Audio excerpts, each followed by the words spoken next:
Welcome to World's Finest, the DC Comics Review. As usual, I am Phil, and with me is... Little Hellfire reporting for duty. DCU week number 9.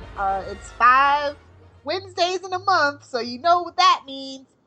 Annuals galore. And a few regular issues that are probably late. Yeah, and one that didn't even come out because it's got pushed back. What is going on over there? I feel like I need to go over to LA and crack the whip at this point. I think I saw a picture of this in the dictionary under hot mess. Yeah, I'm pretty sure you did. Let's see, we have, 9 titles, if that? I don't know how many you have. I have 5. Let's see. I have Batgirl number 42 makes it 5. I was gonna, I read everything, but I don't want to talk about Deathstroke. I don't want to talk about Lobo. No, I don't read them, so I just, when you just pick up an annual and you don't read it, it's just oh. Uh-huh. Yeah, that was, I don't know, that's the thing that kind of turned me off about the Deathstroke Annual, was just, it was continued from number 8, and then this one, there was, it wasn't the final part. Remember when they used to do this, the annual was part of it, it was, the last part of the story? Yeah. But no, this is just the extra long story between issues 8 and 9. Wow. Yeah.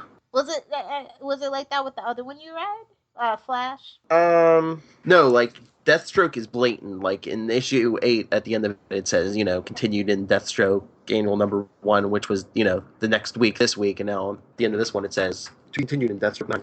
I thought that was, a new thing there. I haven't picked up any annuals since that Harley Quinn fiasco.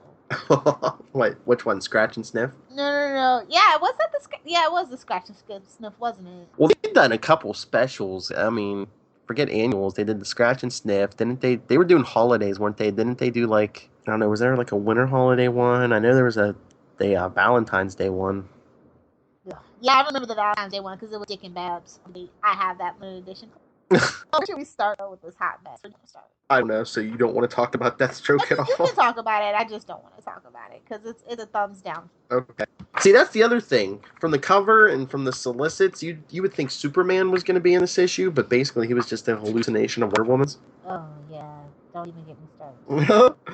I don't like the Wonder Woman thing. Wonder Woman and Deathstroke just don't go together. Well, I guess it's because he was hired to kill a god, and then the whole thing's happening on Paradise Island now. They're like, hey, whose sales are they trying to boost? Wonder Woman's, Deathstroke's, or both? Deathstroke. I mean, they're not trying to do a damn thing for Wonder Woman, as far as I can tell. I think they want an excuse to cancel the movie, honestly. We'll just put her in Batman versus Superman in the Justice League movies. She doesn't need a solo movie. That's been my personal opinion, because they have just been treating Wonder Woman like the redheaded stepchild as of late. Do you think that, I don't know, the fiasco of the TV show pilot kind of scared them, or? No. I think they wanted that to fail because they picked a guy that's known for writing procedurals in Ally McBeal to write a Wonder Woman story. They want an excuse not to put Wonder Woman on TV for whatever reason it is. I literally have no clue anymore. Yeah. And I feel like they don't want to be in the business of Wonder Woman on TV either. So how do you do that? Make people disinterested in the Wonder Woman title. Yeah, but why don't, I'm sure there's no answer. She's a female superhero, and they're afraid it's going to be as big a flop as Supergirl. Oh, do you think they're already calling Supergirl a flop then? No, not the TV show, the movie. Okay, because I was going to say, if they don't want to put Wonder Woman on TV, why? No, Supergirl is being voted as the advertiser think it's going to be the most watched superhero show of the fall quarter. So, when the advertising dollars bids came in on Variety about last week, and she was number 1.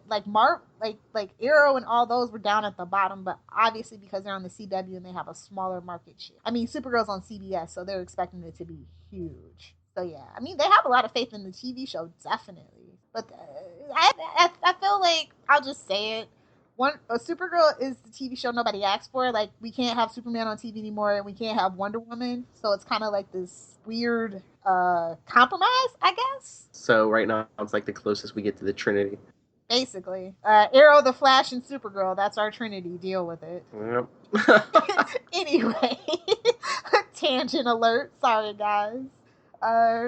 So what would you rate Deathstroke? I'm going to give it a 2. Ooh. Ouch. I was going to say, I'm going to pin you down. If you had to give it a number, what are you giving it? I'll actually be nice. I'll give it a 2.5. I just don't think that Deathstroke they're not writing a Deathstroke that I care about, and then to mix it with Wonder Woman, like that's not the Yeah. traditional elements he's been in. So it is just like really rubbing me the wrong way. So, but I mean, for people must be liking it. I mean, I haven't heard any rumblings about it being canceled or anything. So Yeah, but no, I gotta agree. It's set it more in the real world. I mean, if he's gonna run into somebody, run into like Lobo, that would be like actually a Deathstroke Lobo title. Come on, just like bad characters. I yeah. don't know. Put him back with Teen Titans, man. There you go. What do you want to talk about now? I'm sure you read Superman 42. I did, unfortunately. Yeah, I mean, I kind of know where you're coming from, but I mean, on the plus side, I like this Superman better than Casual Friday Superman. Yeah. I mean, Lois's characterization in this, I think, was way off. I think the best thing about it was the artwork. Yeah. I think that the extended flashback stuff is when you welcome out too. Like we did that in issue 41, right? Well, yeah, because when I saw issue 41 was to be continued, oh, how long are we going to do this? We're dealing with hackers, really? I know. And it's like, no, they're so much more dangerous than Lex Luthor. They're the future. Oh, yeah. Like I said, the best thing about this is the artwork, but it's John Romita Jr., so, like, what are you going to do? You know? He very rarely disappoints. Yeah, and once again, he has to use that flare every issue. When he has his powers, he has to use that damn flare. I wonder if that's the cause of what's like messing up his powers now. You know what pissed me off though? Is the color palette. I feel like they're taken from Man of Steel. Or maybe I don't know if that's just Ramita's thing now. I just feel like it's Superman. You gotta punch it up. Like that's the point. I don't like the Snyder approach to anything. Let me just put it to you that way. And yeah, it just annoyed me that Lois was like so mad that he kept the secret. It's like, you know what? You haven't, New 52, you haven't been dating. I mean, she was dating good for a while. I mean, it didn't even seem like she was that interested in him. Now all of a sudden she's like, I thought we were best friends. I'm like, since when?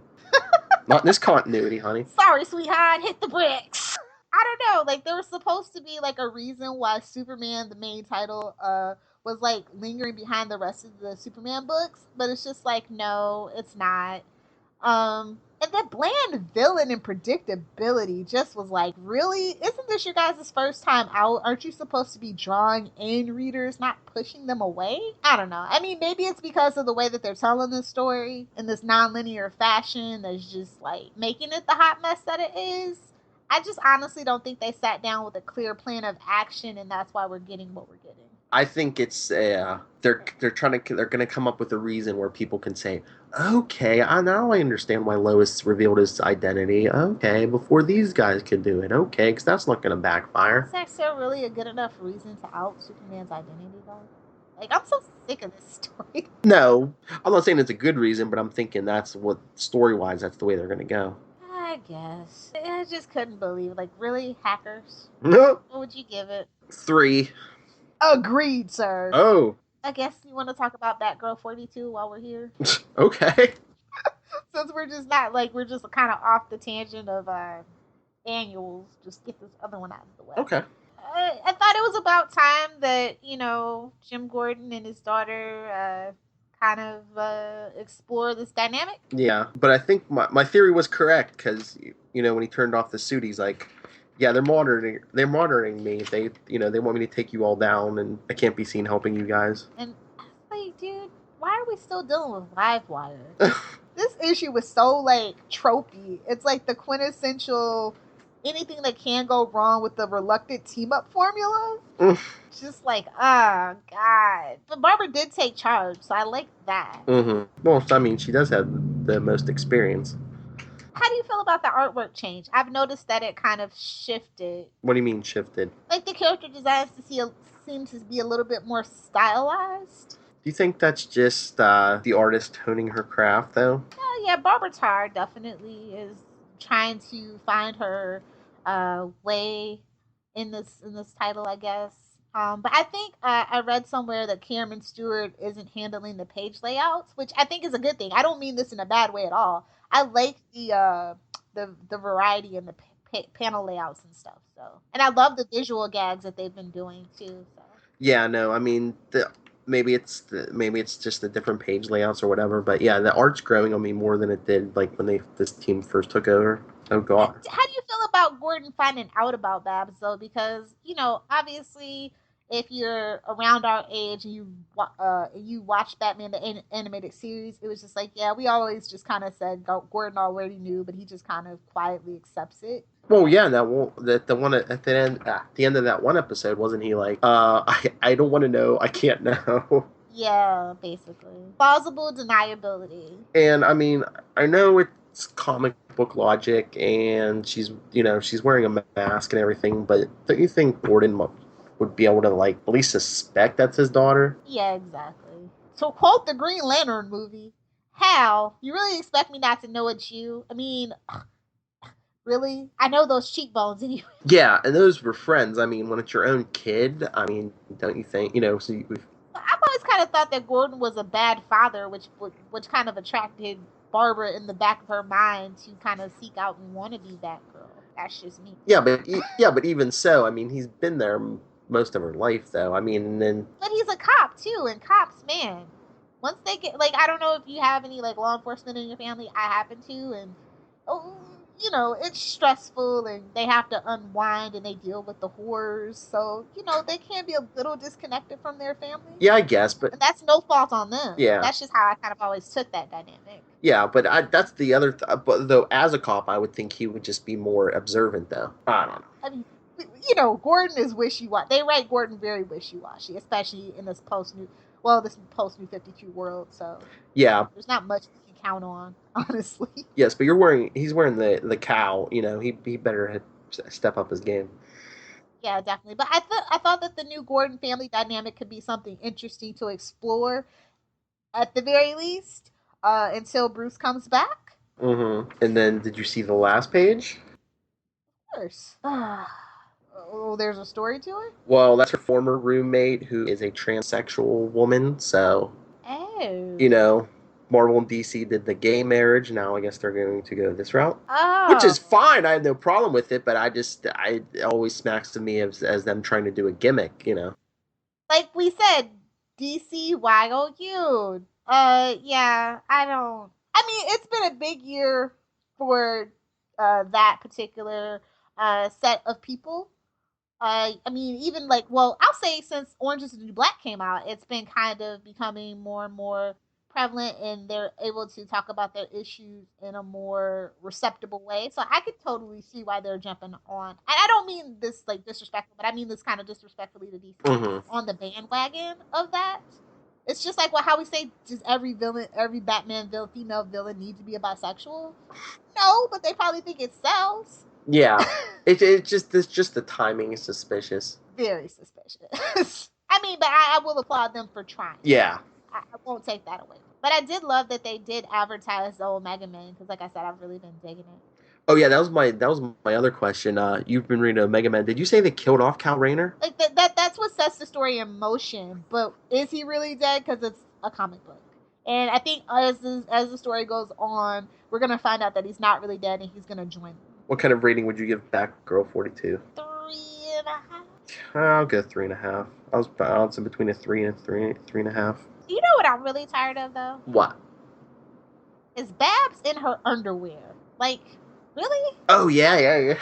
This is like barely legal anime porn at this point. I don't know. Like, I think the new direction is they're trying to draw in the big female audience. And they're like, okay, what can we give the male audience to? But I think that if you're gonna go for a certain demo, go for a certain demo and let that demo speak for itself. I mean, it's kind of like the My Little Ponies thing. It really pisses me off. There's grown men out there that are sexualizing and fetishizing My Little Ponies. It's supposed to be like there's like the little kids can't even go online in a forum without seeing somebody say, "Oh yeah, I totally do Starlight Sparkles" or whatever the hell her name is. Shots fired at the bronies. Whoa. I'm just saying, like stuff like that really makes me mad. Like Batgirl. I mean, it's fine. She has fans of all genders and sexual preferences. That's cool. But if you're gonna specifically market it to a certain demo, then market it to a certain demo. And that's all that I'm saying. Mm-hmm. I think that's where DC is just totally like, instead of being all over the place, specialize each title to what you want what demo you want to buy it. And if you do that and make a good solid story, it won't matter. You'll get good word of mouth, and it'll spread. And in the comic book world, there is nothing like good word of mouth from reviewers and friends, hands down. That's what they need to be worried on instead of all this gimmicky crap. Is my personal opinion. Amen. So what do you want to talk about next, Phil? Sorry, I climbed down off my soapbox. Do you want to jump to the Batgirl Annual then? Yeah, definitely. Batgirl Annual 3. What did you think? It was kind of like the theme was like one big story, but it was kind of broken up into a couple short stories with like different artists. Yeah, and I like that approach a lot better. I was disappointed, but I kind of saw it coming. That I'm like, I know she's not going to figure out he's alive yet because he doesn't officially come back to Gotham until September, I think. Yeah. You know what I think both works and works against this title is that, they've kind of kept Babs separate in the DCU since her reboot for the most part. And I liked it, but I didn't. Like, Black Canary comes through every now and then, you know what I mean? Mm-hmm. But I think that she needed to stand on her own and kind of, they needed to develop this character away from all the other, Bat family specifically. Mm-hmm. But the crossovers that they're working towards, I'm going to be interested to see how that goes. But the Dick Grayson part, it was just like, I'm sorry to say. Kind of gimmicky, it's just I gotta stay away from her. She'll read my body language. But hey, Batwoman. Yeah, Batwoman, since they canceled her series. Yeah, spoiler was in it. Yeah, I mean, like I said, the Dick Grayson thing was actually kind of weak, which is disappointing. But nobody can write Babs and Dick except for Gail Simone, so it's okay. I accept it. Yeah, I know they said Gotham Academy was going to be in it, but I was hoping Dick was going to be in the whole issue. But I don't know. I like these little stories. It was the best annual of. You're a reader of Gotham Academy. You like the Gotham Academy part? Oh yeah, it was really good. It seems like they actually read some stuff. Well, all of the maps are like really popular characters, so it was only natural. Mm-hmm. How did you feel about the Gotham Academy part, being a non-reader? I liked it. I mean, it was cute. I mean, I really don't know who these characters are, so, but I liked it. I mean, I get the idea of Gotham Academy, but like I said, I don't know these characters. I was skeptical about Gotham Academy, but it's a really cool niche of like the Gotham set books, I think. And like I said, it's really smart. It's great for young readers as well as older readers. It's very well plotted. It's definitely one of the best books the DC is putting out. Mm-hmm. So I was hoping that this was gonna kind of like persuade some people, because I know Batgirl is doing pretty good. So what would you give it? Well, like you said, it was the best annual of the week. Plus, we get the Grayson appearance. I'll give this one a 4. I'll give it a 4.25. Okay. I'll probably make this one my pick of the week, just because I think out of everything I got this week, this was the best one. I'm debating about my pick of the week. I'll let you guys know at the end. Oh no. Flash Annual number 4. I made my best efforts to get through this. It was a little tedious. Once again, it's one of those issues where we don't get the Flash, really.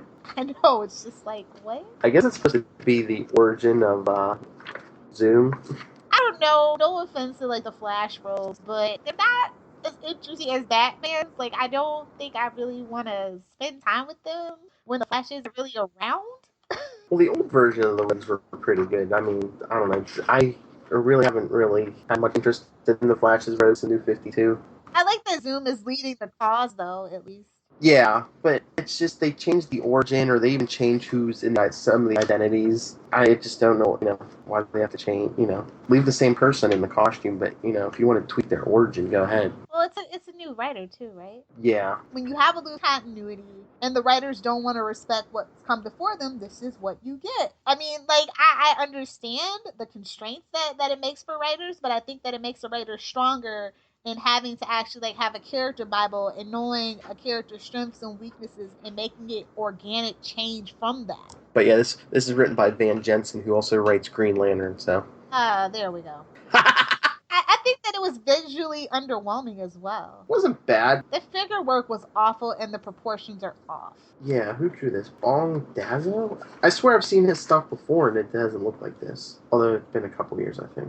So do you think, are they trying to alter Zoom's origin so he comes from the past, or do you think he traveled there from the future? I hope it's from the past. I think that would be more interesting. Oh, yeah? Yeah, but then you take away the thing of him being a time traveler, kind of, because, the one character, she's keeping them all young, so. Yeah, that's true. I don't know, like I said, like, if we're going to do something, let's just not rehash everything. Like, I've been there. I've literally been there, done that at least 3 times. So give me a fresh twist. You know what I mean? Well, yeah, we're always been there, done that because DC reboots completely. Like what, every 10, 20 years, at least since the '80s. Yeah, since the 80s. And it's like, forget the reboots, just give us good stories. Forget the gimmicks, forget the reboots, just give us good stories. I don't know. I think that some characters, like I said, when we talked about Black Canary, definitely need to be modernized. But again, that wasn't a strong reboot, and the character never really has been rebooted in its continuity, other than to say that she's the one that picked up her mother's mantle, and then they went back on that for a little bit as well. Mm-hmm. I don't know. It's a long, complicated history, but I mean, there are jumping on points where new readers can just understand that yeah, a whole bunch of stuff went down before you started reading it.